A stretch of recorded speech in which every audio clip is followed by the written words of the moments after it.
بسم الله الرحمن الرحيم. الآن أيها الإخوة والأخوات نحيي ضيفنا الكبير الشيخ أحمد ديدات.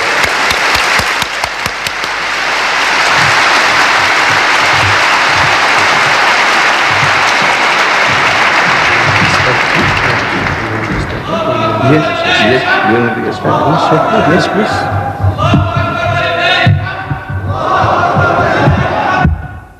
أعوذ بالله من الشيطان الرجيم. بسم الله الرحمن الرحيم. وقالوا لولا أنزل عليه آيات من ربه قل إنما الآيات عند الله وإنما أنا نذير مبين أولم يكفهم أنا أنزلنا عليك الكتاب يتلى عليهم إن في ذلك لرحمة وذكرى لقوم يؤمنون صدق الله العظيم. Mr. Chairman and my dear brothers and sisters, the subject is Al-Qur'an, a miracle of miracles. I have read to you a verse from the Holy Qur'an. As we proceed, I will explain the verse and what Allah Bari Ta'ala says about this subject of miracles. But let me explain to you what a miracle is. What is a miracle? A mu'jiza. A miracle is an impossibility, something beyond human endeavor, human effort. For example, one of us, while this meeting is carrying on, he falls unconscious and he expires. A doctor is called up and the doctor certifies that the person is dead. Another doctor is brought forward to give his opinion and he also certifies that the man is dead. Take the body away, prepare for burial. But there comes along a man of God, sees this dead person, dead body, and he says, he commands, Kum bi-iznillah, wake up, get up in the name of Allah, and the person gets up, alive and well. We say it's a miracle because it was an impossibility certified by two doctors and yet the person has come back to life. Miracle. But suppose the man was dead for 3 days, put in a mortuary, in a morgue, and after 3 days somebody comes along, the man is gone as hard as rock, and he shouts at the corpse, Kum bi-iznillah, arise in the name of Allah, and the man comes back from the dead, from the mortuary, from the morgue. We say that is a greater miracle because it's a greater impossibility. But after the person is dead and buried, his bones have rotted in the grave, and somebody cries, Kum bi-iznillah, and the person gets out of the grave, alive, breathing, well, we say that is still a greater miracle. So greater the impossibility, the greater the miracle. I hope this definition, is simple enough for everybody to grasp. Now in that sense, the Qur'an is a miracle of eloquence. In the first instance, you see, nations before Islam were sent prophets. And mankind had a tendency to demand proof by some supernatural acts. Hazrat Musa alayhi salam, the holy prophet Moses, he was given a type of miracle which was akin to magic. He was among the magicians in Egypt. So he had to contend with these magicians, and Allah gave him a miracle to confound these magicians. Fir'aun, thinking that Musa alayhi salam was another magician, he brought forth his own magicians to play the part. And the magicians, the Egyptian magicians, they had little magic sticks, magic wands, and they threw them on the ground. And all these little sticks became little snakes, serpents. Allah Bari Ta'ala had already given Hazrat Musa alayhi salam an experience with his rod on the mount. Now he knew what he was to do. So he threw his rod, and the rod turned into a serpent. And this serpent swallowed up all the little snakes of the Egyptians. And Hazrat Musa alayhi salam picked up the serpent and it turned back once more into a rod. And the Egyptian magicians, they realized that this is no magic. This is not hypnotism. This is not mesmerism. Because to hypnotize a person, you cast a spell. You make the person to see what is really not there. It's an illusion is created. The sticks, you can make it appear like snakes by casting a spell. But here, all the little sticks had vanished. To demesmerize, it would have been to make the snakes to appear as sticks. No. But these sticks had vanished into the serpent, and the serpent was a rod, and the rod was no thicker than what it was before. A greater miracle. And the Egyptian magicians, they confessed that this is no magic. This is something beyond. It was a miracle, a real miracle, not magic. So Allah gives miracles according to the mentality, the needs of the people. People with magical minds, they were confounded with magic, superior magic, real magic. Hazrat Isa alayhi salam, Jesus Christ, when he appears on the scene, he comes among a people who were steeped in Greek medicine. They were performing wonders with medicine. So Allah gives him healing powers, healing those born blind. A person who goes blind by shock or by some damage, infection, is quite a different thing from one who is born blind. And Allah Ta'ala gave him those powers of healing those who are born blind and the lepers, and he gave life back to the dead, revived the dead, bi-iznillah. Type of miracle to convince the people. Our Nabi Kareem sallallahu alaihi wasallam, he comes among a people who were boasting about their language. The language was the boast. Their eloquence, their poetry. They said, we are an eloquent people. We are the Arabs. And the rest of the world is ajam, dumb compared to us. They boasted. They would ask, this is you in your language, you ajami. How many words have you got for a horse in your language? Synonyms for a horse. Oh man says, maybe half a dozen. He says, you see, we can give you 100 in our language. He says, how many words, synonyms you have for a sword? Oh, anybody would say half a dozen. He said, you see, in my language I can give you 100. So you see, we are the eloquent people and you people are all dumb, ajam. So among such a people when he comes along, the greatest miracle that he gave was the Qur'an. That the language of the Qur'an in the first instance was beating the people. And they realized, people with sense, that this is not poetry, this is not prose, this is something beyond our understanding, and people accepted the faith. But let me tell you what a non-Muslims, they have to say about the Quran and its eloquence. A.J. Arbery, an Englishman, who translated the Holy Quran into English, in his preface he says, whenever I hear the Quran chanted, he's a foreigner. He had just learned Arabic. Arabic is not his mother tongue. And he says, whenever I hear the Quran chanted, meaning beautifully recited, it is as though I'm listening to music. Underneath the flowing melody, there is sounding all the time the insistent beat of a drum. It is like the beating of my heart. You can't help vibrating on the wavelength of the Quran. Then Reverend Bosworth Smith, a Christian missionary, he wrote a book on Muhammad and Mohammedanism.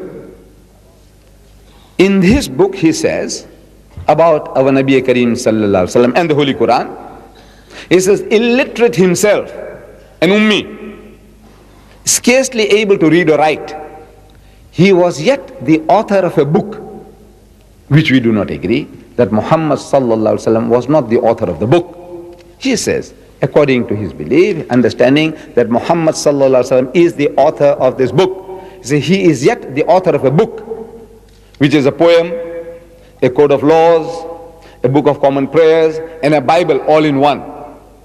and is reverenced to this day by a sixth of the whole human race as a miracle.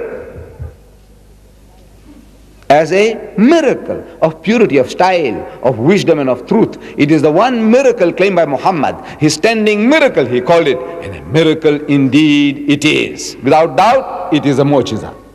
An enemy testifies that this is a miracle indeed. And Allah draws our attention to this in the verse I read to you from the Holy Qur'an, from Surah Ankabut, chapter 29. I'm coming to it. Allah says, وَقَالُوا, and they say, who are the mushriks? They say, لَوْلَا أُنزِلَ عَلَيْهِ آيَاتٌ مِّن رَبِّهِ. So why is not a sign, a miracle, a mu'jiza given to him by his Lord? This is a demand. They had heard about the miracles of Moses. They had heard about the miracles of Jesus. Now they want some similar performance from the Prophet of Islam. Like, for example, they were asking, he says, look, O Muhammad, they were trying to humor him. They were trying to make a mockery of him. So he said, look, O Muhammad, you say you are a prophet of God. Why don't you perform some miracles? Like the prophets of old. Like this Uhud, Mount Uhud, outside Mecca. Why don't you turn it into gold? Then we will know that you are a true man of God. Or put up a ladder up into heaven. Go up that ladder and bring a book down. Then we will believe that you are a true messenger of God. Or make rivers to gush out in the desert. Then we will know that you are somebody that we can hearken to. وَقَالُوا, and they say, لَوْلَا أُنزِلَ عَلَيْهِ آيَاتٌ مِّن رَبِّهِ. In answer to that, Allah makes him to say, قُلْ, tell them, إِنَّمَا الْآيَاتُ عِنْدَ اللَّهِ. So most certainly signs, miracles are in the hands of my Lord, in the hands of Allah. إِنَّمَا أَنَا نَذِيرٌ مُبِينٌ. I am only a warner, clear-cut, straightforward, plain, simple warner. أَوَلَمْ يَكْفِهِمْ. Is this not enough for you? أَوَلَمْ يَكْفِهِمْ أَنَّا أَنزَلْنَا عَلَيْكَ الْكِتَابَ يُتْلَى عَلَيْهِمْ. So is this not enough for them, that you rehearse to them, that you read to them a book which we have revealed to you, O Muhammad? This book we have revealed to you, O Muhammad. Is that not enough for them? To you, an ummi, a person who doesn't know how to read or write. You are rehearsing this book to them. Is that not enough in itself that it should be a miracle? You know this human child, this little child, Muhammad. He grew up in front of your eyes. And up to the age of 40, he was like your own child. You know every move he made, every things that he did. You know everything about him. And this man who had no schooling, now he's coming along and rehearsing the book to them. Is that not enough as a miracle? The book itself, Allah says, is a miracle. And a miracle indeed it is.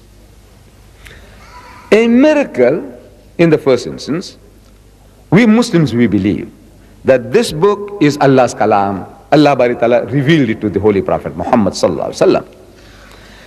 The enemies of Islam, they agree that this is the book that Muhammad left. Friends and foe alike, they say this is the book that Muhammad left. But they say that this is not Allah's kalam. This is Muhammad's cleverness. Very clever man. So we say, look, he was an ummi, an unlearned person. He said, yes, but wasn't he a very clever man? Wasn't he a great speaker? Wasn't he a great thinker? We would have to agree that he was. He was exceptionally good in all these qualities. Then I said, look, why could he not have rehashed into a beautiful language what he heard from his environment and dished it off as revelation? It's his handiwork. Allah testifies against that. He says, وَمَا يَنْتِقُ عَنِ الْهَوَىٰ. He says, he does not speak from his own desire. إِنْ هُوَ إِلَّا وَحْيٌ يُوحَىٰ. It is no less than an inspiration sent down to him. عَلَّمَهُ شَدِيدُ الْقُوَىٰ. He is taught by one mighty in power. We believe that this is Allah's kalam. Allah testifies and we testify. But the outsider, he says, no, this is Muhammad's handiwork. So I am telling you, my brothers and sisters, let us for a moment agree with the skeptic, with the cynic, with the critic. Let's agree with him and admit that this is Muhammad's book, that he is the author, though we know he is not. So he said, all right, so you say this is Muhammad's production. He says, yes. So now I want you to agree with me that this is a one-man job, one-man effort. If he did it, this is Muhammad's own handiwork. So, well, there's no hesitation in accepting that this is his handiwork. I said, right. In that case, I said, now I present to you this book in its material magnitude, in its size. This is one-man job. You have here another job which you claim to be Allah's kalam, the Bible. This Bible consists of the Old Testament, which is actually the book of the Jews, and the New Testament, old and new put together. The Christians have inherited it, old and new put together. In this encyclopedia called the Bible, there are 66 books inside. What we might call surahs. In the Qur'an we have 114 surahs. They have 66 books, big and small. But these 66 books are authored by 40 different persons. This is what they tell us. 40 different people, the writings lying around, manuscript form, whatever form, that they got them together into one book. 40 different people went together to produce this one book. This is a one-man production, if at all.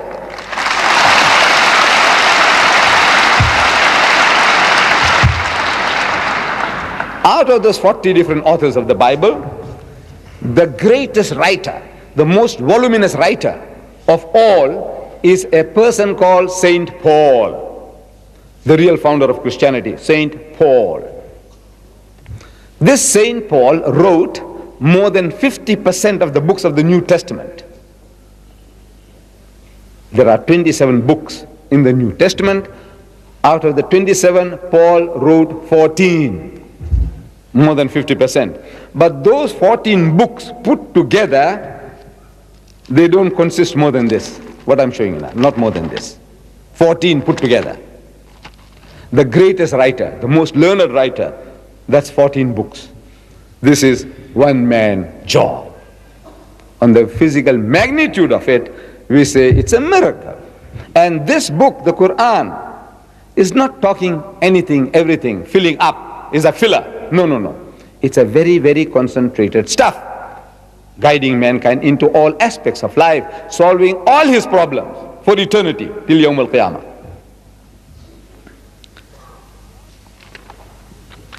So, Allah says, is this not enough for you? That this book we have given to this man and ummi. Then the contents of the book. You see, in this book, the Quran, some of these things I'm demonstrating to you. The subject is so vast, wallah, it will take a number of talks to deal with the whole subject. And I do not want to hold you people up here till midnight or till early morning. I can. Just on this subject alone, I can keep you all here till 1 o'clock, 2 o'clock in the morning. But I do not think it's fair or just to you or to me to do such a thing. So I will have to curtail a lot of things, because I, as a layman, I can give you a dozen different miracles in the Quran. The learned man, perhaps he can give you 100 miraculous nature of the Quran. I myself, as a layman, I can give you a dozen, which we will not be able to touch tonight, but I give you a few. Number one, the concept of Allah Bari Ta'ala. You see, we know Allah by His attributes. And Allah gives us His attributes in His book. We do not have to create these attributes. We have not to concoct them as to what Allah is. So He tells us what He is. He is Ar-Rahman, He is Ar-Rahim, He is Al-Malik, He's Al-Quddus, He's Al-Salam, He's Al-Mu'min, He's Al-Muhaymin, He's Al-Aziz, He's Al-Jabbar, He's Al-Mutakabbir, and on and on and on. He gives us, Allah gives us in His book 99 beautiful attributes. Like a necklace of pearls. 99 attributes with a crowning glory, Allah, a big pendant, Allah, proper noun, Allah, 99 attributes and one proper name, Allah, makes it 100. And I'm asking learned people, doctors, lawyers, philosophers, when I meet them, I say, look, tell me now, I would like to know from you, how many attributes can you imagine that you can attribute to God? How many? Come, try. So he says, well, He's the Father in heaven. I say, yes. God is love. I say, yes. No, tell us, whatever. Come on. He's just. I say, yes. He's holy. I say, yes. He's merciful. I say, yes. Come on. You know the cleverest of us, the cleverest of mankind, the most learned of us, he can't go beyond a dozen. He can't imagine with all his learning more than a dozen attributes from his knowledge. He can't. I said, you see, this ummi, if he did this work, he gives you 99. He said, well, you see, Muhammad was a genius. And a genius can do 10 times better than us. He admits, he's a genius. Still, it is not Allah's kalam. A genius can do 10 times better than what I can. I concede that. I take off my hat to Muhammad. He is great, but he is no prophet. He is not a man sent by God. I said, all right, but now look. In the names that you mentioned, in the first 6, the first one was the Father in heaven. But let's say, in a number of tries, in the first half a dozen, you can't help using the word Father.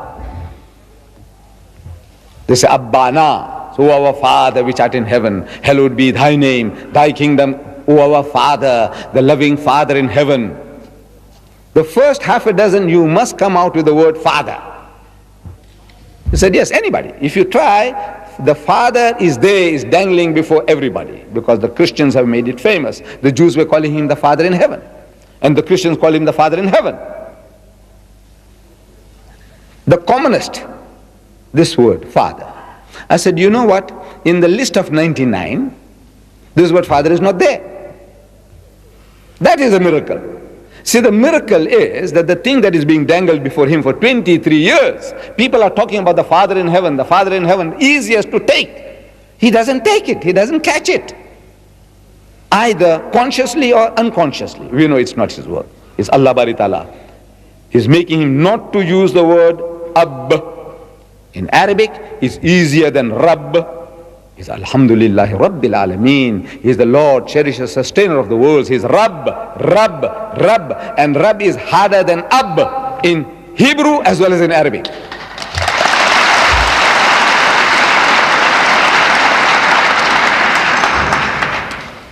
It's a beautiful expression.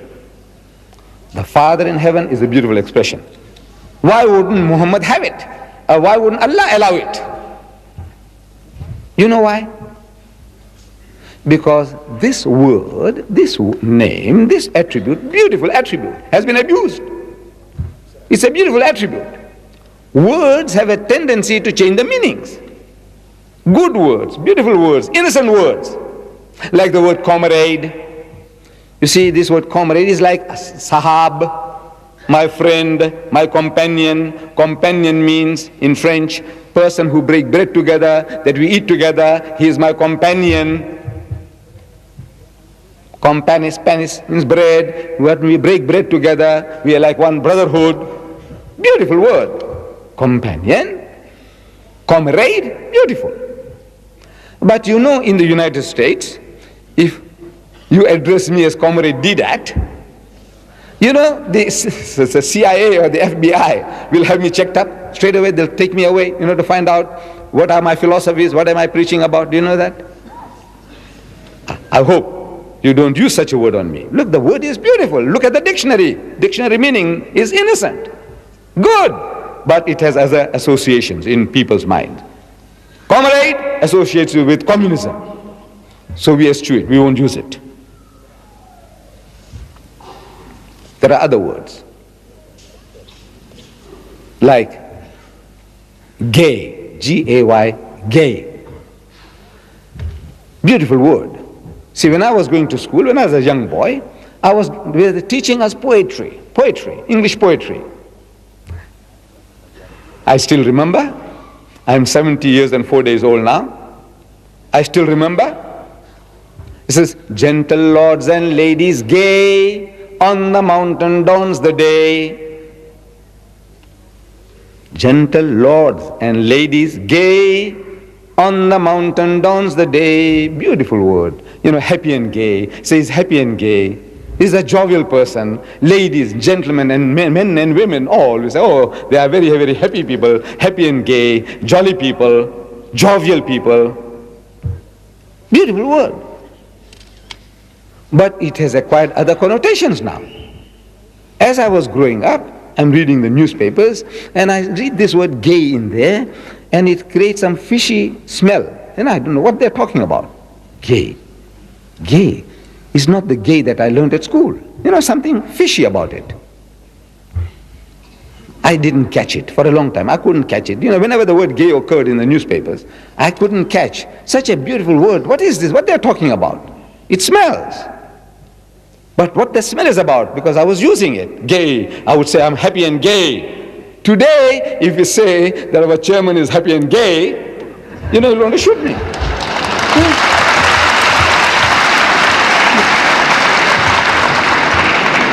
You see, innocent word, beautiful word, but it has acquired other connotations.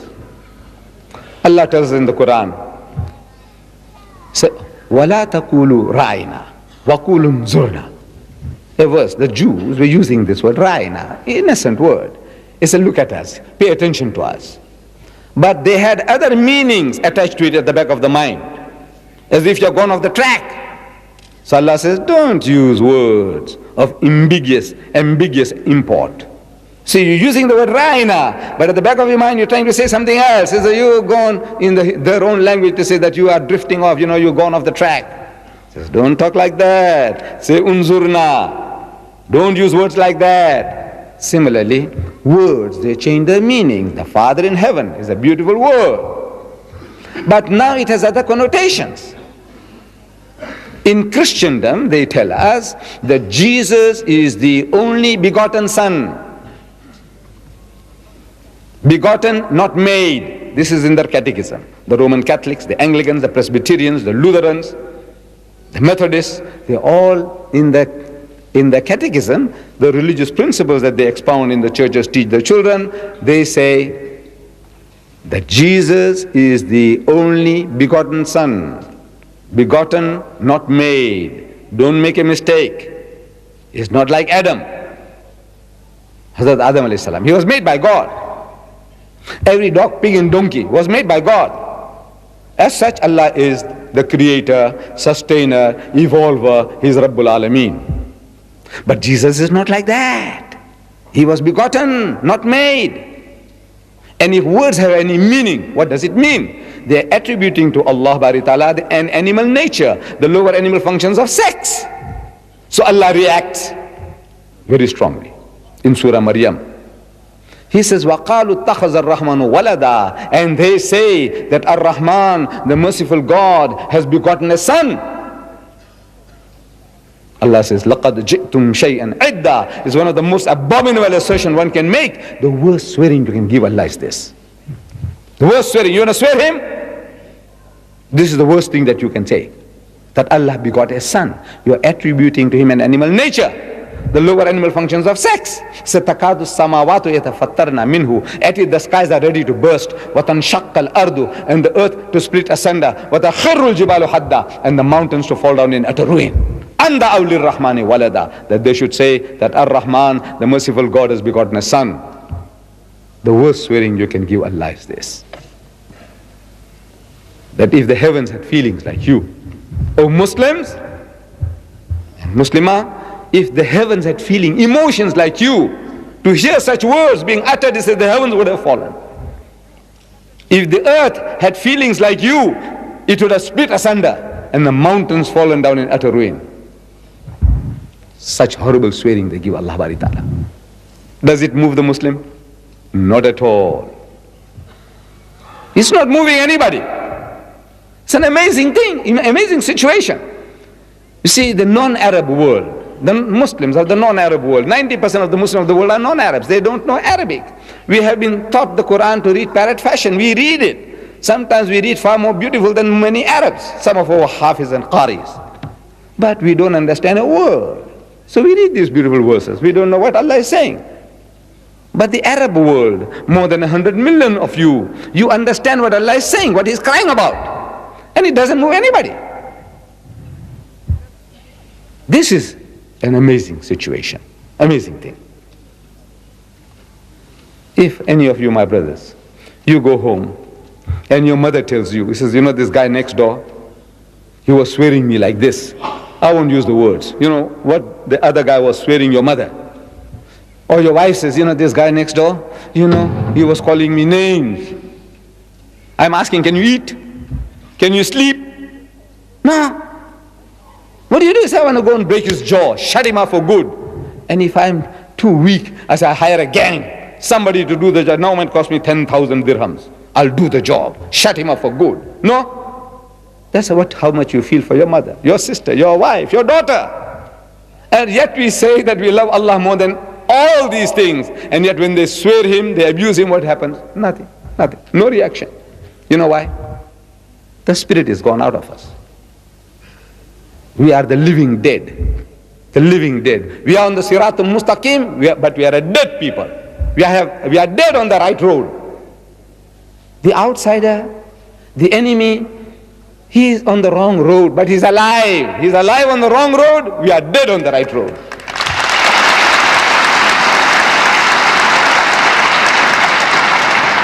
So Allah reacts. Allah reacts. The worst swearing you can give me is this. What are we to do? I said, talk to them. Reason with them. I don't say go and break the jaws. I don't say go and shoot them, kill them, cut the throats. No, no, no. Allah says, Udu ila sabili rabbika bil hikmati. Invite all to the ways of thy Lord with wisdom, wal maw'izatil hasanati, and with beautiful preaching, wajadilhum billati ahsan, and reason with them in the ways that are best and most gracious.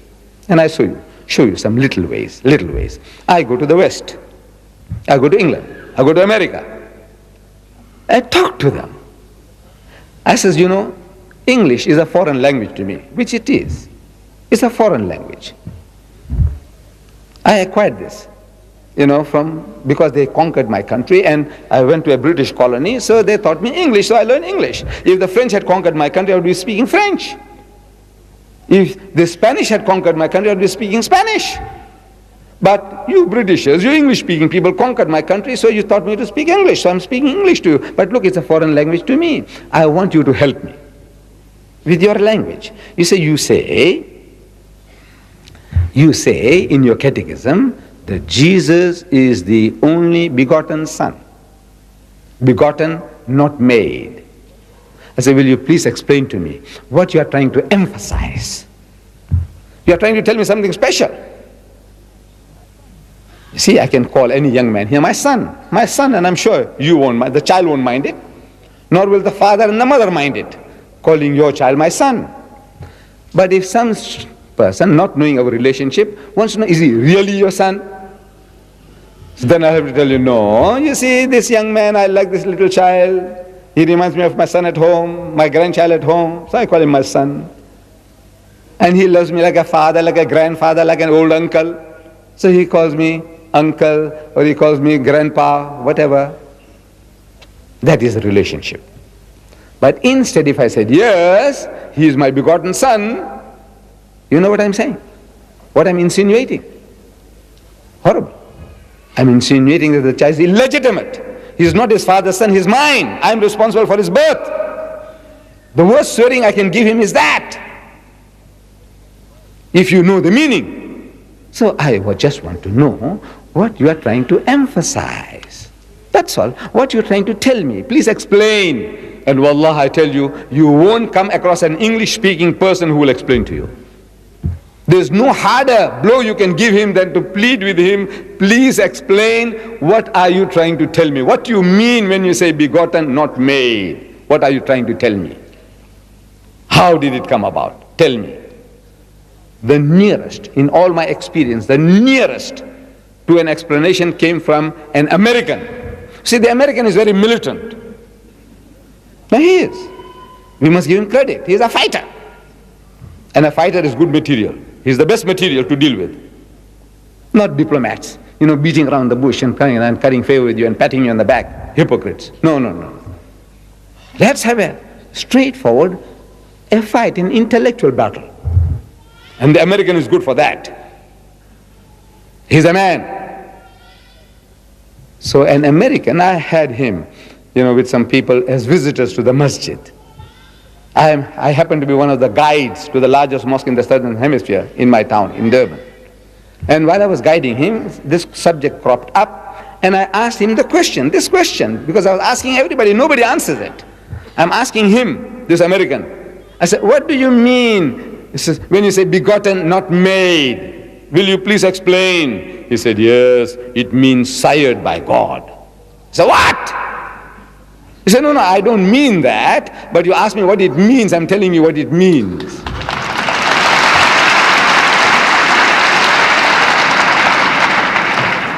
Now you see why Allah reacts. Now you see why He reacts. Sired is a term used in animal husbandry.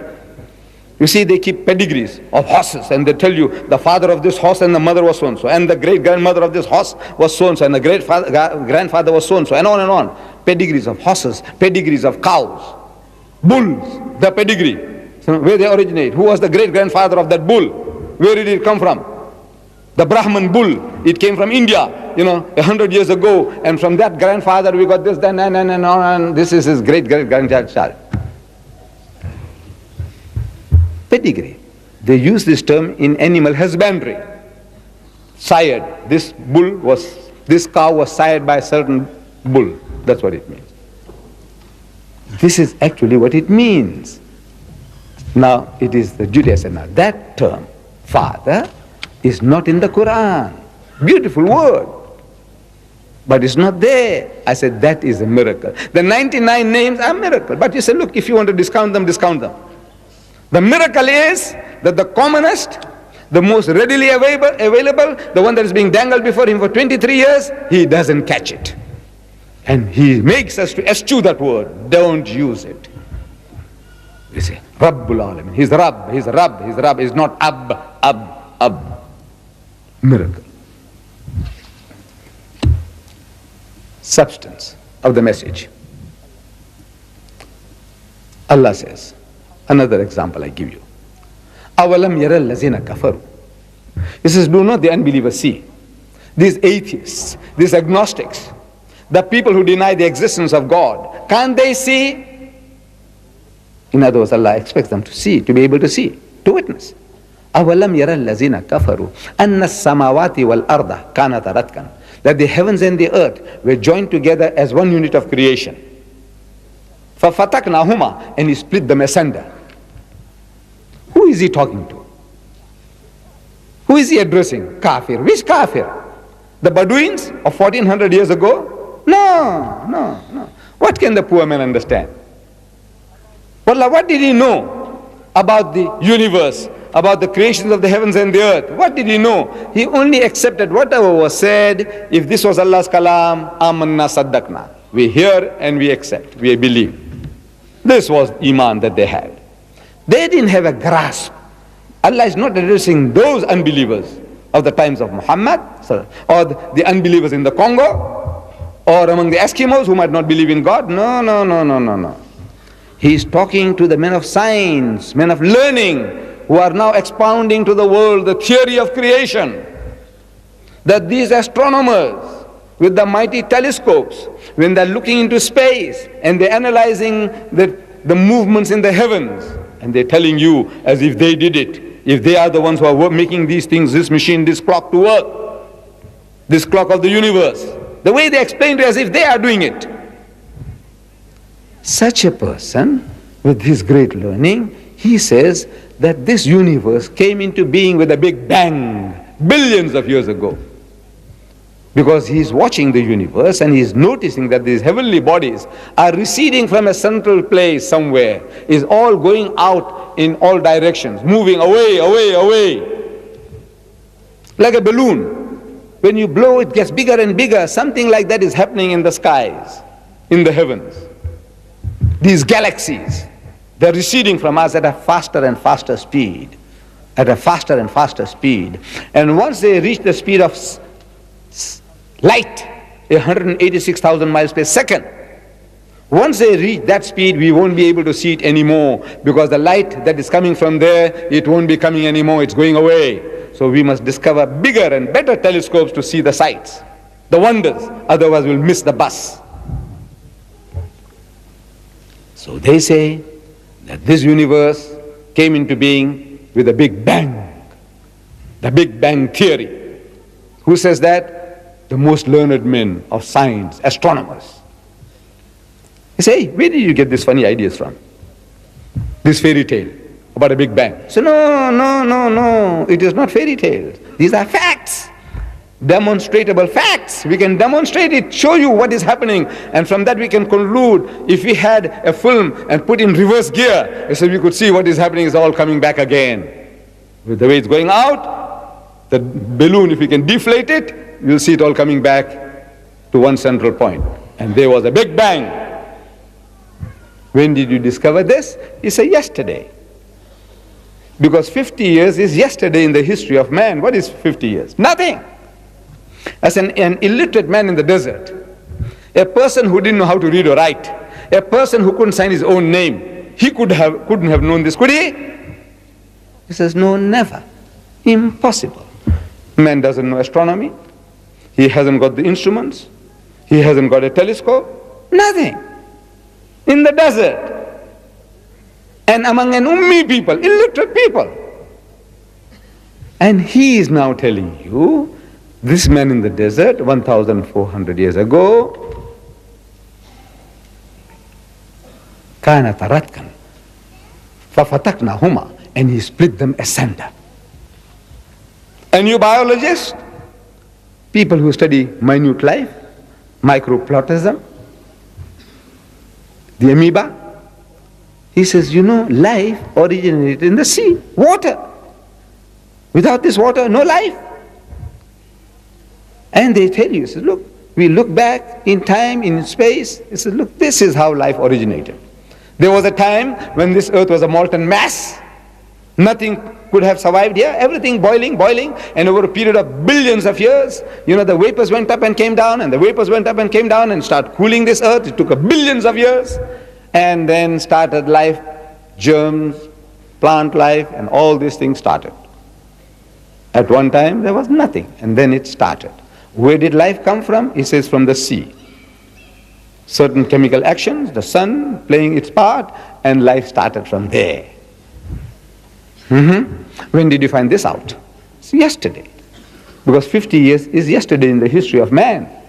An illiterate man in the desert, he couldn't have known that, could he? He says, no, never. He said, well, listen. He said, وَجَعَلْنَا مِنَ الْمَاءِ كُلَّ شَيْءٍ حَيٍّ, and he has made from water every living thing. Say, أَفَلَا يُؤْمِنُونَ, will you then not believe? Who? You, men of science, you, men of learning, you kafir, you atheist, you agnostic, why can't you believe that this is not his handiwork? As Allah says, أَوَلَمْ يَكْفِهِمْ أَنَّا أَنزَلْنَا عَلَيْكَ الْكِتَابَ يُتْلَى عَلَيْهِمْ إِنَّ فِي ذَلِكَ لَرَحْمَةً وَذِكْرَى لِقَوْمٍ يُؤْمِنُونَ. And these are signs, blessings, and a remembrance for a people who believe. That he might have written this.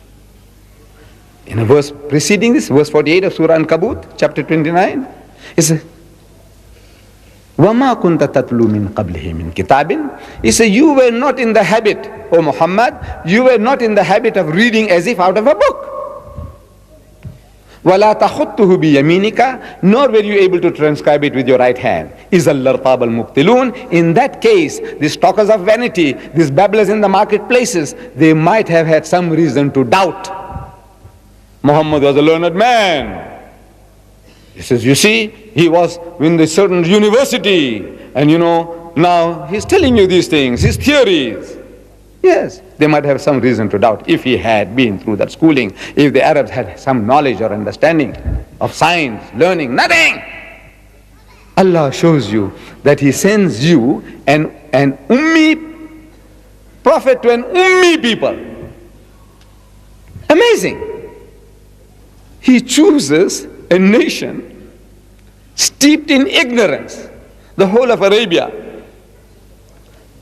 There were no more than half a dozen people that could read or write in the whole of Arabia. The nation is ummi to the core, and he chooses an ummi prophet. You know why? To prove to you that this is my work. This is I am doing.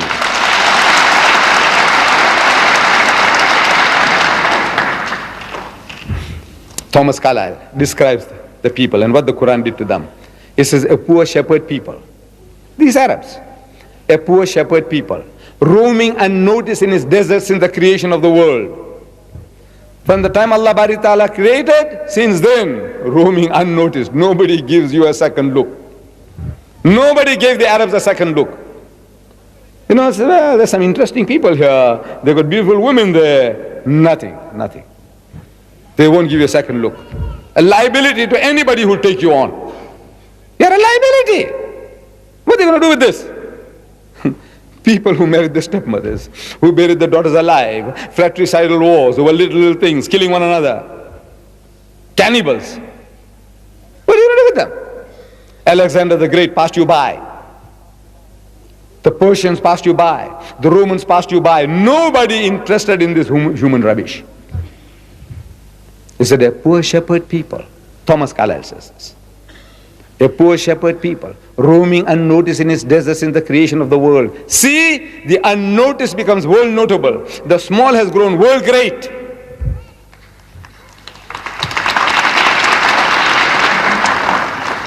Within 1 century afterwards,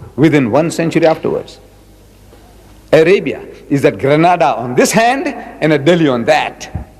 Glancing in valor and splendor and the light of genius, Arabia shines over a great section of the world. He says, belief is great, life-giving. The history of a nation becomes fruitful, soul-elevating, great, so soon as it believes.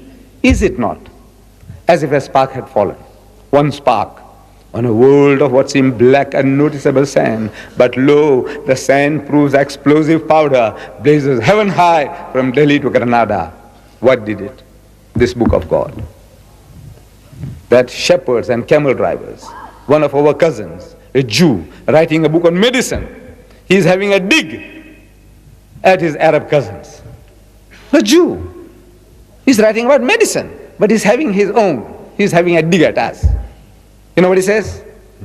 He says, goat herds and camel drivers sitting on the throne of the Caesars. This is what these Arabs, goat herds and camel drivers sitting on the throne of the Caesars. This is Allah's work. You see, not you. You couldn't have done it. Allah is showing you. He said, look, this is what I can do. He's having a dig. But I said, there can't be a greater tribute than that. That from that, goat herds and camel drivers, Allah made you supreme, made you to rule half the known world. This is His book. This is what He did. And it can do the same once more again. It's a book, a miracle of miracles. Another example, in Surah Yasin, chapter 36, verse 36. Allah describes about sexes in the vegetable kingdom, in the animal kingdom, and of things that we don't know, which are all recent discoveries. He says, Subhanalladhi khalaqal azwaja kullaha. He says, glory be to Him who has created mates of everything, mimma tumbitul ardu, of that which the earth produces, the vegetable kingdom, wa min anfusikum, and from among yourselves, the animal kingdom, and wa mimma la ya'lamun, and of things that you don't know. mates of everything. It's a recent discovery that even plants, flowers have sexes. There are some flowers that have male and female in itself. There are other plants and trees, they are separate sexes, like the date palm. The male tree is different from the female tree. I'm sure you Arabs know that. See, we didn't know that. Mankind didn't know that. In the time of the Prophet, they didn't know that.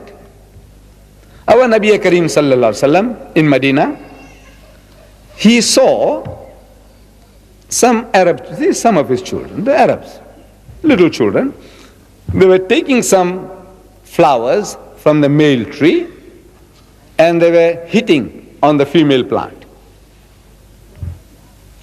So our Nabi asked the people, he said, why are they doing that? He said, we don't know. He said, no, he said, we saw our fathers doing it. Now this was the pet explanation for all the superstitions. They're worshipping idols and images. So why? So we found our fathers doing that. When you do such and such a thing, and horrible things, he said, why? He said, we saw our fathers doing that. So Allah says, even if your fathers were ignorant fools. So now it seems like superstition. You're taking one plant and beating onto the other plant. It looks like superstition. So he says, stop it.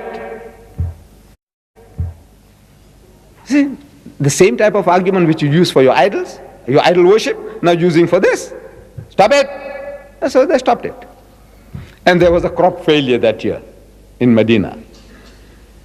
Very meager crop. So they came complaining to him. He said, oh Muhammad, look what you told us to do, and look as a result, look at our dates. So when Nabi Kareem sallallahu alaihi wasallam, he said, look, you carry on with your beating of the plant. He didn't know, I don't know whether he knew, that this is a male plant and this is a female plant. They, Arabs, somehow they discovered by accident that sometimes when our children did that and that tree bear fruit in abundance. So he said, right, it's very good. So very good. They started doing it, keeping it going. Now they discovered, no, if you don't do that, because they didn't know about pollination, that the insects and the bees and the wind was doing the job, but it's not as good as you doing it physically, bringing them together, because the male plant can't come and walk and meet the female plant.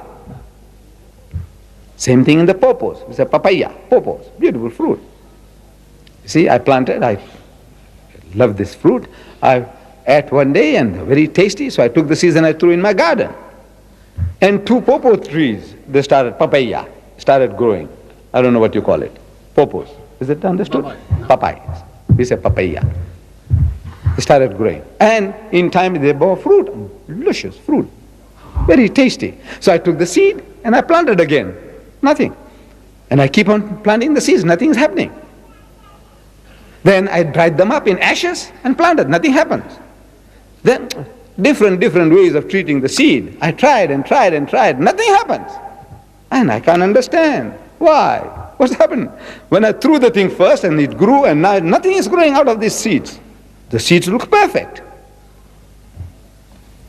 And it took me a long time to discover what when Allah says, Subhanallazi khalaqal azwaja kullaha mimma tumbitul ardu, of the vegetable kingdom. Then I found that the pawpaw trees, this papaya, there is a male tree and a female tree, like in the dates.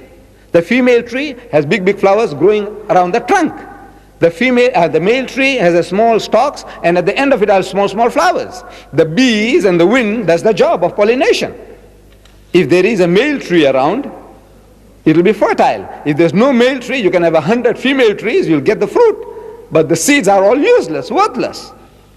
You can't plant the seeds. You can't have any more pawpaws. Once they're old and dead, gone, finishes the furnish.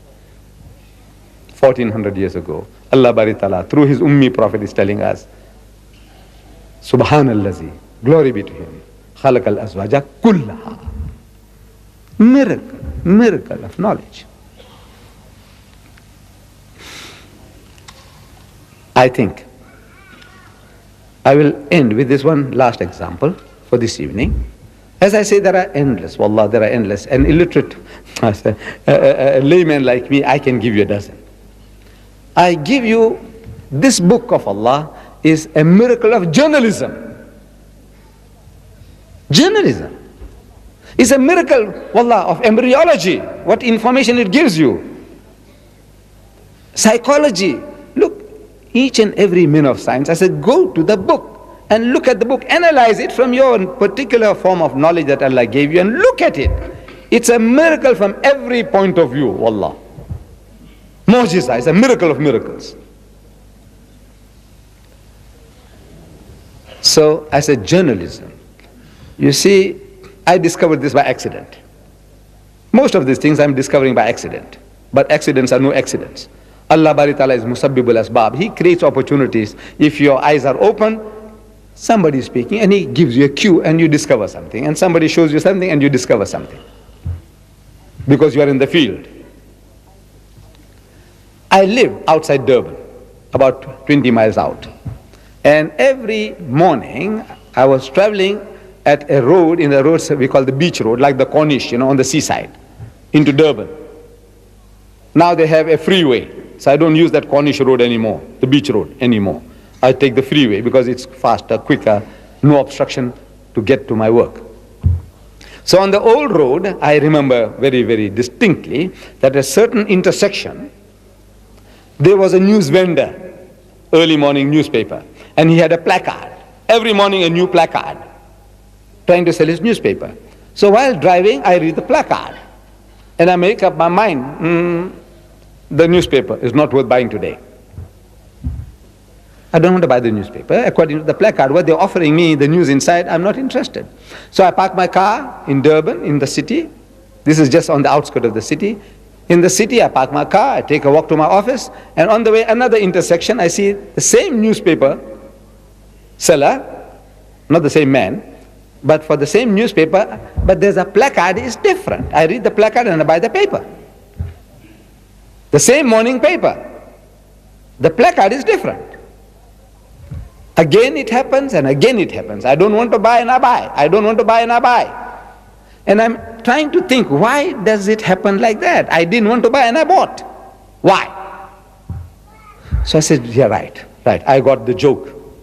The joke was that the place where at the intersection I'm talking about, on the Corniche, is a white area. Europeans, they live. So you are separated into races. And that placard is catering for white readership. They are trying to bait the white man to buy the paper. Placard that will appeal to him, the white man. It doesn't interest me. Talking about Zola Bud, one of our girl runners. I'm not interested in Zola Bud. So, says, man, she won, so what? Something else about some white, so Gary Player, he won $1 million for his God. So what? I'm not interested. But as soon as I come into town, the Indian area, see, we are separated into races. And the placard there, same morning paper, but the placard there is something that appeals to me, so I buy. The newspaper is the same, not two different newspapers. But within it, there are different articles, different subjects, different topics. So they are now fishing. For the whites, a different placard. For the Indians, different placard. For the Africans, different placard. For the coloreds, different placard. What the fish will bite. They know how to catch fish. So I said, right, that is the game. Why I'm getting caught out. I don't want it and I buy it. So the best journalist, the master journalist, is a journalist who can give you a placard that everybody will buy, not 4 different placards. He writes articles, he writes about topics, and if he advertises that one placard, he says the Pakistani will buy, the Bangladeshi will buy, the Arab will buy, the American will buy, everybody buys. If you can have a journalist like that in the Khalij Times or in the Gulf News, the newspaper owners will never let the man go. You know that? Every day a placard which makes his paper everybody to buy. He's a master journalist. And Muhammad sallallahu alaihi wasallam is such a journalist. He's not him. He's a master journalist about the omnipotent, the omniscient, knowing his creation, knowing how to bait you, how to catch you. How to get people be attracted to his book. He's showing you. Our Nabi Kareem sallallahu alaihi wasallam is in Medina. He's surrounded by mushriks, his own people, mushriks. He's surrounded by munafiqs. He's surrounded by Muslims, he's surrounded by Jews, he's surrounded by Christians. 5 different groups of people. And you want to sell your newspaper. The idea, your proclamation. How do you catch fish like that? 5 different groups of people. Listen. He says, not he, Allah is, through him, using him as a mouthpiece. He says, وَهَلْ أَتَاكَ حَدِيثُ Musa. Has the story of Moses reached you? Think. A proclamation. Has the story of Moses reached you? The Jew wants to know. When he hears that, وَهَلْ أَتَاكَ حَدِيثُ Musa. So what does he know about Musa? Watch, see how he makes a fool of himself. And the Christian, he says, look man, where is now dabbling into unknown ground now? And the mushrik, he said, we'll watch the fun now, what the Jews and the Christians do to him now. And the Muslim, hungry, he says, yes, we want to know, what about Musa? Everybody is agog. Everybody wants to know what? Say, Izra'a naran, when he saw a fire. Dramatization, visualization. You can visualize the scene. قال لأهلهم كسوا إني آنست نارا لعلي آتيكم منها بقبس أو أجد على النار هدى. He says, behold, he tells his family, I see a fire. And perhaps I'll get a burning brand from there or some guidance at the fire. Illusions, giving ideas. He's talking about fire. He's talking about guidance. Allah Bari Ta'ala is baiting him. He's actually baiting him because he's hungry for fire. He's hungry for guidance. You see, after the mishap in Egypt, when he had killed an Egyptian, in trying to defend a Jew, he slapped an Egyptian too hard, and he was a mighty strong man, Hazrat Musa alayhi salam. He was no weakling. He gave this man a slap, and the man fell and he died. And he had to flee from the country. He killed an Egyptian. Unforgivable crime. Here goes into Midian, and there he helps 2 girls in distress. They were trying to water their sheep and goats, and the other men folk were taking unfair advantage because of their weakness. And Hazrat Musa alayhi salam goes to the rescue, and he helps them to water their sheep and goats. They go and tell the father, says, there's a young man at the well, and he's a very young, very handsome fellow, and he's very good-hearted, and Dad, if you can have him with us, he'll be a great asset. So go and bring him. So they bring him, and Jethro, Shoaib, he makes a contract with Hazrat Musa alayhi salam. He says, look, my son, we need a hand, somebody to help us, and if you will stay with us, he said, look, you work for me for 7 years, and I'll give you my daughter in marriage, hands in marriage. You can have her as a wife. The bargain is struck, and he fulfills his 7 years, and he gets his wife, and maybe another 7 years, and he's got 250 children, or half a dozen children. Now he's getting bored. A man who lived in the city, in royalty, now he's now in the desert looking after sheep and goats. For 10 years, 14 years, he's bored. He wants to get out. So he tells his father-in-law, says, look, Daddy, I would like to go into the world and make way for myself. He said, look, my son, your wife is your wife, your children are your children, and here is your share of your sheep and goats. You are welcome to leave. So he goes into the Sinai. He's moving from one place to another, one oasis to another. And he supposedly runs out of meat. He's got those dry bread, what the Jews eat, mastos they call it, unleavened bread of the Jews, no yeast. And that remains. Even it's hard as rock, but it's there. You can chew and chew and chew. It won't rot in a hurry. He's got that, but he's thinking about slaughtering a sheep or a goat, start a fire, braise it, dry it up and carry on. But now he's procrastinating. We all do. Lazy. Today, tomorrow, I'll do it today, I'll do it tomorrow. Because it's hard job, starting a fire. It'll take half a day. A piece of wood and a rock, rubbing half a day. So he's procrastinating. Today, tomorrow.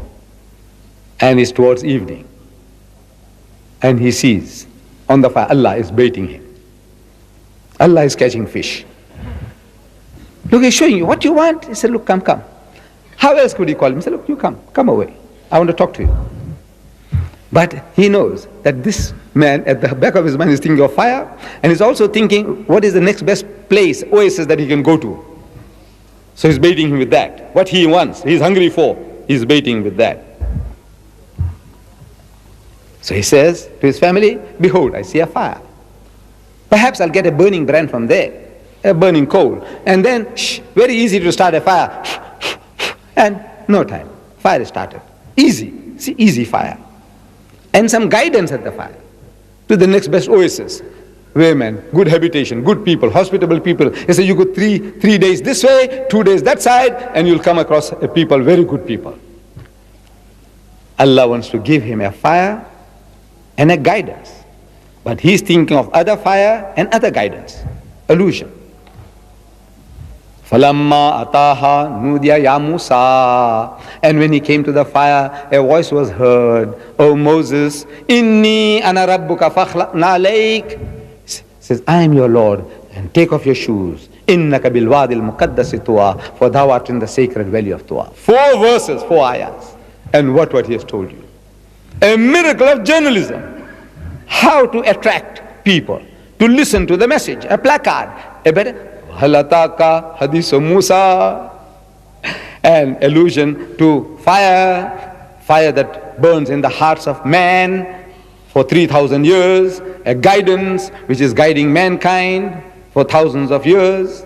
Allah, this is the miracle of miracles. Now, what does it hold for us?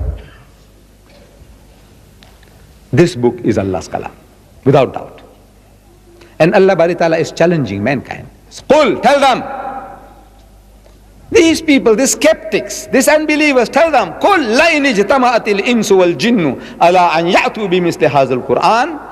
That if the gatherings of jinns and men, if they were to gather together to produce the like of this Qur'an, say, لَا يَأْتُونَ بِمِثْلِهِ وَلَوْ كَانَ بَعْضُهُمْ لِبَعْضٍ زَهِيرًا. It says, you will never be able to produce the like thereof, even if you help one another, back one another with help and support. This is the book. Allah says, this is my book. What does it mean for us? It means that this book is an eternal book of guidance for you and for me, for the whole of mankind. It's the solution to the problems of mankind. But we are all sitting on this book like a cobra on a pile of wealth. We won't have access to it. We are reading it, we are reciting it for beautification, for sawab, sawab, sawab, blessings, blessings. You will get your sawab. There's no doubt about that. The Holy Prophet Muhammad sallallahu alaihi wasallam, he said that when you recite the Quran and when you say Alif Lam Mim, say Alif Lam Mim is not a word. There are 3 letters, Alif Lam Mim. When you say Alif Lam Mim, it says you get 10 sawabs.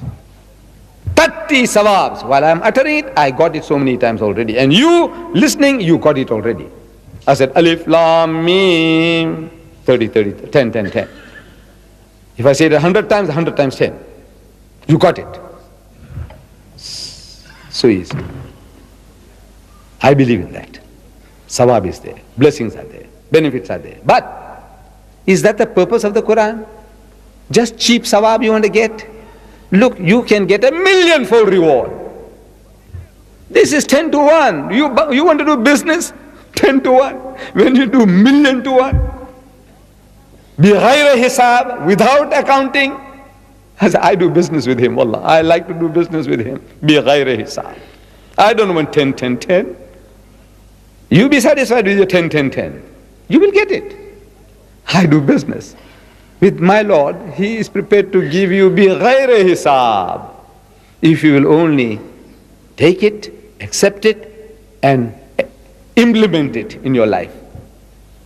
It's a book of instructions. It's instructing you what to do.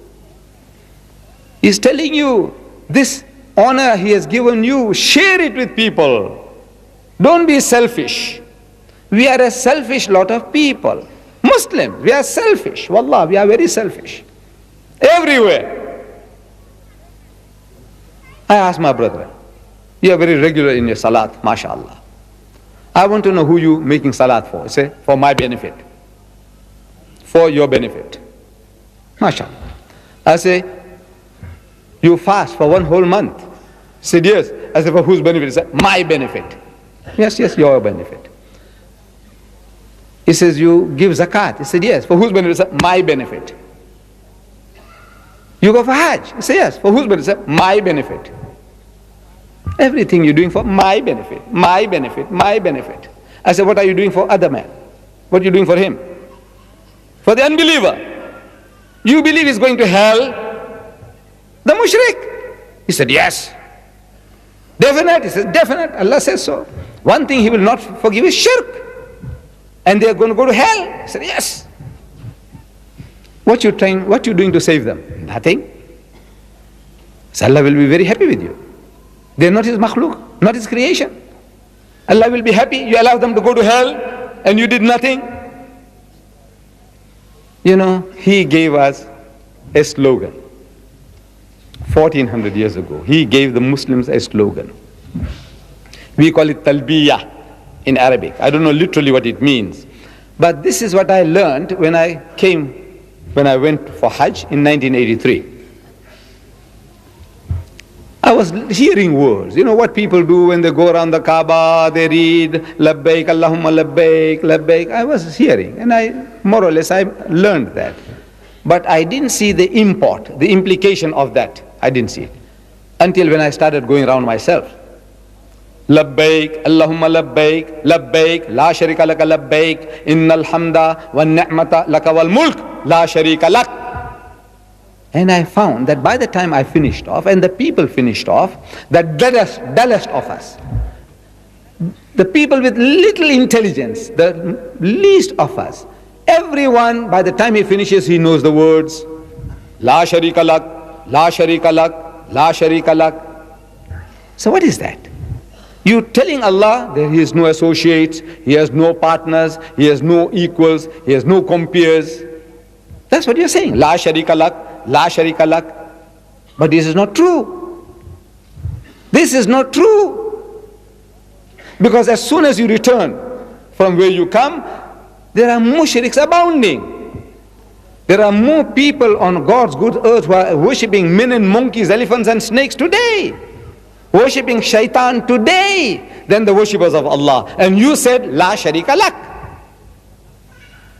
We all take from Makkah, Medina, we take with us Zamzam water from Makkah, we take dates from Makkah, and we buy a lot of things very cheap in Makkah, and we load ourselves and we take them home, and we take the title Haji.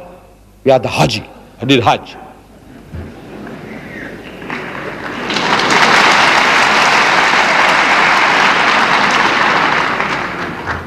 I said, you know, this title, I was thinking it was easy. You know, you go in a plane, comfortable air-conditioned planes, and you have everything provided, and air-conditioned hotels, and you become a Haji. Says, so what? But wallah, I tell you, I can testify that if you've been through the process, you deserve the title Haji. You deserve it. It's an ordeal, wallah, it's an ordeal. We are doing it for Allah's sake. If a man paid me $1 million to go through that again with my wife and child, I'll never do it. But for Allah's sake, I will do it. What you have to go, what do you call the place where you stone? You know, I tell you. Somebody hit me with a stone on my forehead, bleeding. I lost my watch. My watch came off. I lost my shoes. I fell down. Had it not been for some Pakistanis, I tell you, Allah, I would have been a dead man. You wouldn't have seen me here today. Yeah, because once you fall, it's finished. You can't get up. I'm physically quite a fit fellow, but once you are down there, you are finished. Some Pakistanis helped me, alhamdulillah.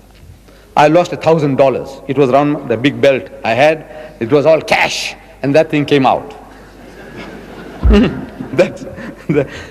Once before, the day before, or that morning, I went, and I saw something there. We were wanting to go, my wife and my daughter and myself. And I saw people as if they were on fire. People, you know, that they're making a charge, you know, like it says, charge of the light brigade. You know, people, they gather together and they're charging through people. I said, what do you want to hit shaitan? Here are human shaitans all abounding.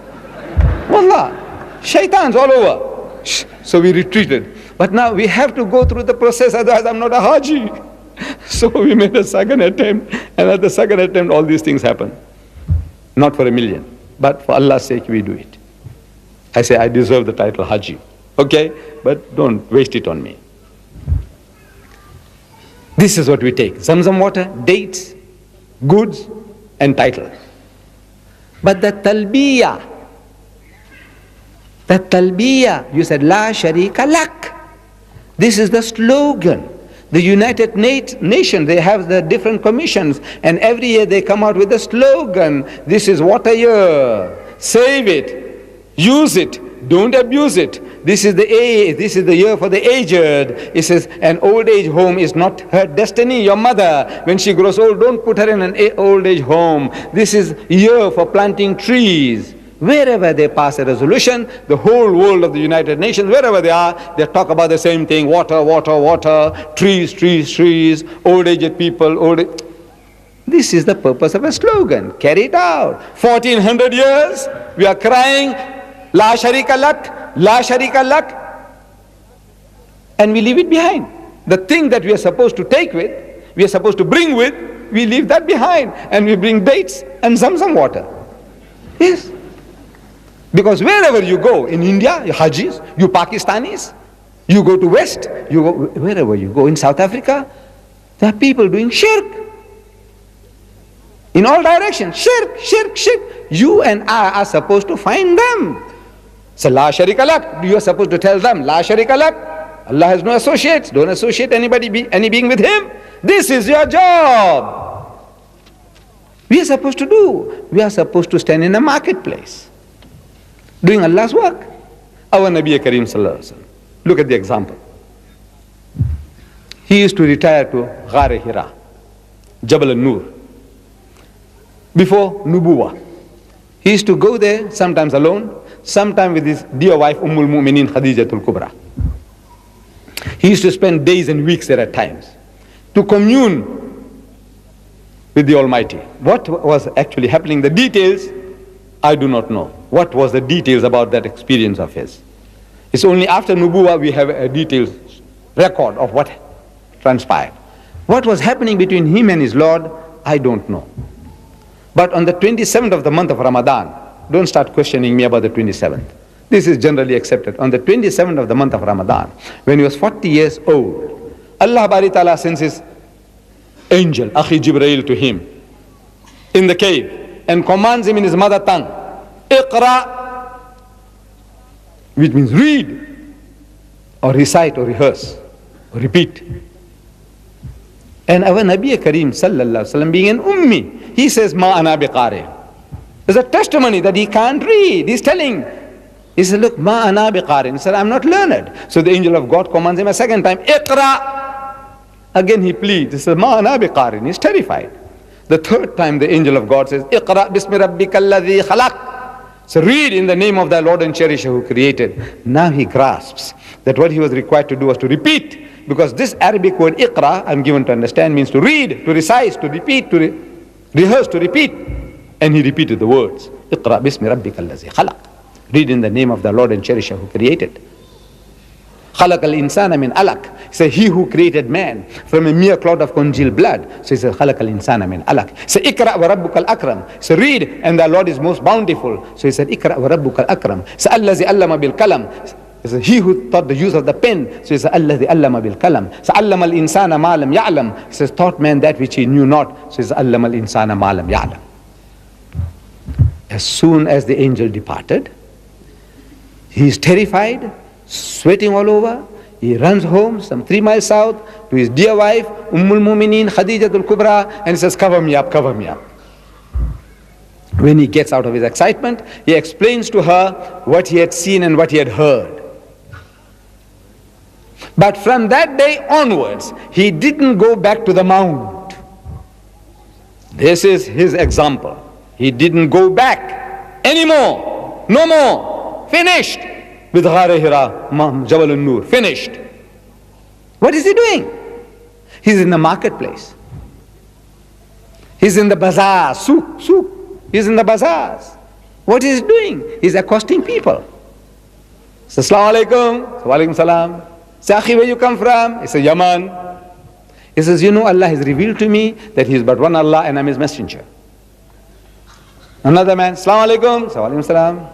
Say, Akhi, where you come from? He says, Yathrib, Ul Madinah. He says, Allah has revealed to me that is but one Allah and I'm His messenger. Like a madman. Little wonder they call him Majnoon. Allah had to testify. Ma anta bi ni'mati rabbika bi majnoon. Say, by the grace of thy Lord, your companion is not mad or possessed. They think he's mad. But he's doing the job, his master's job. This is where you and I are supposed to be. Allah tells us, لَقَدْ كَانَ لَكُمْ فِي رَسُولِ اللَّهِ أُسْوَةٌ حَسَنَةٌ. So most certainly in the Apostle of Allah, you have the best exemplar. This is the example He set us. You and I are supposed to stand in the marketplace, proclaiming the unity of God. All the mushriks are abounding around you. Call them. He said, Rama is God, it's a la sharika lak. He Krishna is God, it's a la sharika lak. He Jesus is God, it's a la sharika lak. He Buddha is God, it's a la sharika lak. This is your job, my job. But I know you are terrified.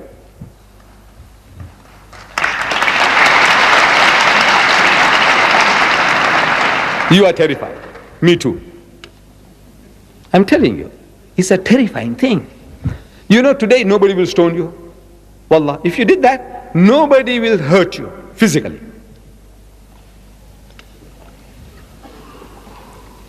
Then what are we afraid of? Of ridicule. What will people say? So Didar is gone off his rocker. Didar is mad. The Sheikh is mad. Dr. Billah is mad. Yes, we are afraid of that. You know that? We are terrified. People will call us mad. Thinking maybe you had a little tipsy, you might have taken something to drink, or had taken some drugs. Then look at him. This man standing in the marketplace in the street corner, shouting, Allahu Akbar, shouting, La Sharika Lak. He's mad. We are terrified of that. I said, there is another way. You can get out of the difficulty. We discovered it. You see, necessity is the mother of invention. Necessity. You want to do something? Then you find ways and means. I can't do it. I can't stand there in the marketplace. The nearest I got to that was in Mombasa, at a place called Mombo Tayari. People who know Mombasa, they might remember. There's a bus stop. I went and delivered lectures in the bus stop. On a drum. I stood on a drum and with a mic in my hand I started lecturing. Because the people there, they were doing that kind of thing. It encouraged me. But in Durban, I can't. In London, I can't do it. I did it there because it looked like everybody was mad like me, so it didn't matter. I said the second best thing. I said necessity is the mother of invention. We invented an idea. He said, look, today we are able of capturing these jinns. Old people, they talk about, making, we say, tabe, controlling jinns, that you can call them and make them to do things. Like Aladdin, his wonderful lamp. You rub the lamp and the jinn comes along and you tell him what to do for you. That kind of people, there's jinns under your control. These modern jinns, TV stations, radios, TVs, monitors, VCR. They are jinns under your control. I said, use them, man. You can't do it yourself. So we said, look, I'll show you. It is so easy. Look, in Durban, a country in South Africa, the land of apartheid, a racist country, very oppressive. The whole world, this is like the polecat of the world, stinking. That nation stinks. My nation stinks. But that nation gives me this freedom. Look at this. He's given me that freedom in the streets, in the shops, in the bazaar. Look what I'm doing. I put the monitor in the window. 24 hours a day I can make it to do the work. That is talking. 10 hours a day, 20 hours a day. The machine, I make the machine to do the job. The jinn under our control. I say, use him, man. We are using him. Look. And nobody objects. Nobody says that is mad. Nobody says, because I'm not there. But I'm doing the job in the marketplace. That's outside. It's outside because inside the place is full. This is another picture of the outside. Muslims and non-Muslims are listening to the message. The message of they are getting entertained. And they're receiving the message. Inside the shop, inside, people sit in comfort. People sit in comfort and watch inside, the same thing. We have a monitor inside the shop, we have a monitor outside. When the place inside is full, they say, let them watch outside. Look, there's so many ways of killing a cat, if you want to. Look at it. Then in that color-conscious country, racist country, we use the masjid as a bait. You know, Allah baited Hazrat Musa alayhi salam with the fire. So we bait these people to come to the mosque. What for? They think they'll come and see something nice and funny in the mosque. They don't know the difference between a mosque and a temple. So when we say visit the largest mosque in the southern hemisphere, they think it's a temple. This is another name for a temple, a synonymous term for a temple, a Hindu temple. So they think they'll see all the monkey gods and elephant gods and snake gods all lined up. One English lady on a world tour, when she came into the masjid and when we explained to her things, she said, you know, I expected to find a funny oriental museum a la carte. Meaning that a monkey god for Monday, an elephant god for Tuesday, a snake god for Wednesday, all the gods lined up. But instead, she says, I found the truth. Another Africana lady, the ruling race, she brings her daughters during the school holidays. And she looks around the mosque and she's disappointed. What she came looking for? She says, where are the cows? You know cows, bakara, milking cows. Cows. I said, madam, have you lost your cows? She said, no. I promised to show them to my daughters. I said, madam, you have come to the wrong place. So she said, but I promised them. I said, madam, is that my fault? You promised to show cows in the mosque?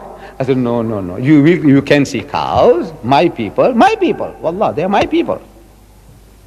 I said, in Amgeni Road, a couple of kilometers away from the masjid, in Amgeni Road is the largest temple in South Africa. And you'll see everything that you want to see. Cows, monkeys, elephants, snakes, everything. My people, they look like me, speak the same language.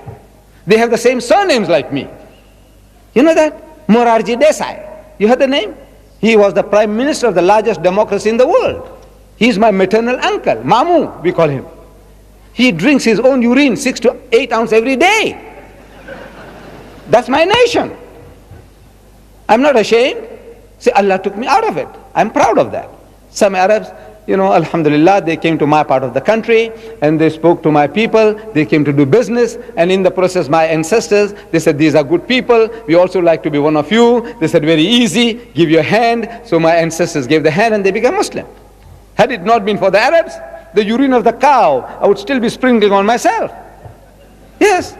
I said, therefore, my father, every time we met an Arab, as a young boy, he shook hands and he kissed the hands. And I also kissed every Arab's hand. My father was reminding me, he says, look, had it not been for these people, we would be where our cousins are still. So, they're looking for cows in the mosque. They're looking for statues in the mosque. It's an opportunity. God sent opportunity to explain to them. There is no better place than to deliver the message than in the masjid. So, we make the masjid as an attraction. Here, an African, a man who is looked down upon in South Africa, at the bottommost rung of the ladder, an African. This African is talking to European children, whites, Jews and Christians. He's talking to them about the unity of God. Look, they have come there not for that, for a lesson in theology. They have come there to be entertained. Some superficial knowledge of Islam, and we are doing the job. Look, if you want to do the job, wallah, I tell you, there are endless opportunities. It's for you, my dear brothers and sisters, and we need your help in this, that you also take this up. Start opening your mouth. Share what knowledge Allah has given you. And in that, you don't have to be an expert. If you have one fact, our Nabi Kareem sallallahu alayhi wa sallam, he said, "Balligh wa anni walau ayah." He said, deliver the message regarding me, even if you know one verse, one fact. Deliver it. Just talk, that one fact. Talk, and Allah will give you more. This is the secret of learning. Give what you have, and Allah will fill you up with more.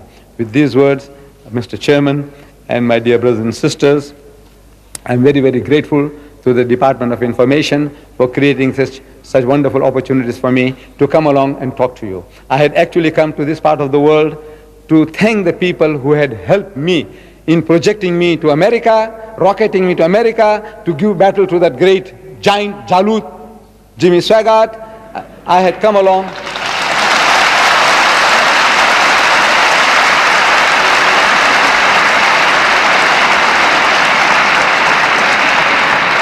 That was my real purpose in coming to this part of the world. But as soon as I arrive, there are hazards, dangers in every job. And my job, because you're a talker, as soon as you come, it's now Mr. D-Dad, we want you on the radio. Now Mr. D-Dad, we want you on TV. Now Mr. D-Dad, come and talk to us. These are the hazards of my occupation.